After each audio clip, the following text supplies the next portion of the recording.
السكون.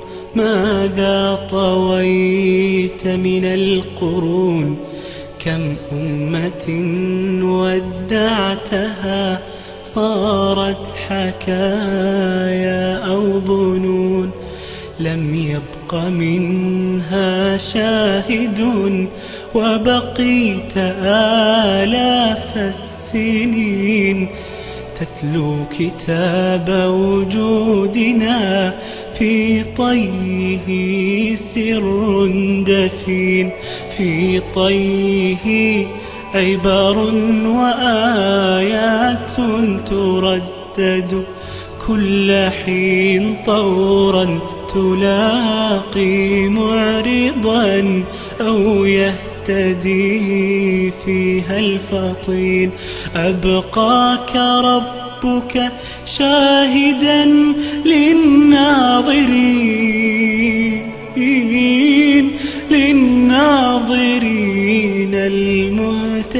المهتدين. يا ليل من يثني عنانك كيفما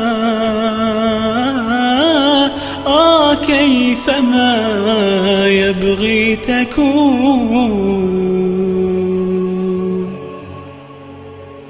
يا ليل من يوليك بالإصباح في حق مبين.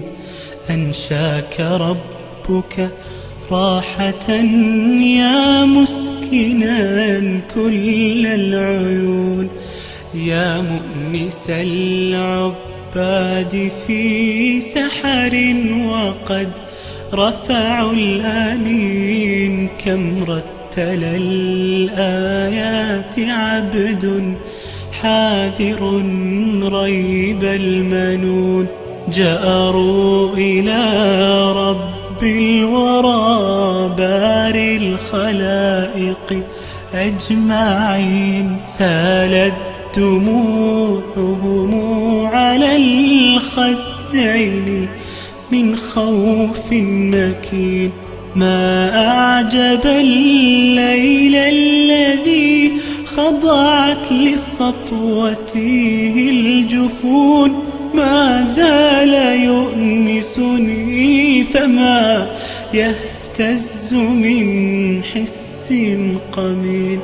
أوحى إلي بألف معنى لم أكن فيها ظنين.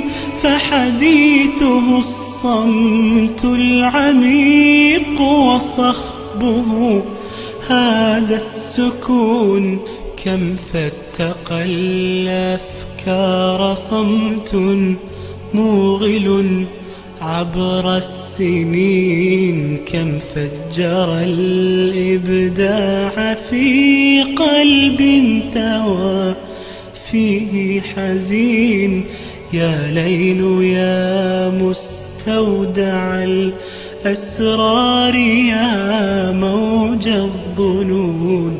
كم مقلة خافت دياجير الظلام المستكين. حسبته أشباحا وراحت ترتجي فيه المعين. لم تدر أن الفجر يطرده أمام الناظرين.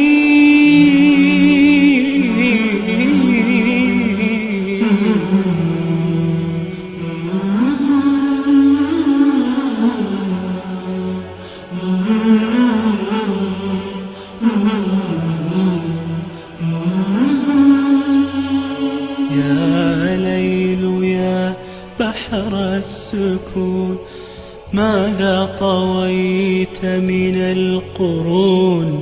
كم أمة ودعتها صارت حكايا أو ظنون. لم يبق منها شاهد وبقيت آلاف السنين تتلو كتاب وجودنا في طيه سر دفين، في طيه عبر وآيات تردد كل حين طورا تلاقي معرضا أو يهتدي فيها الفطين.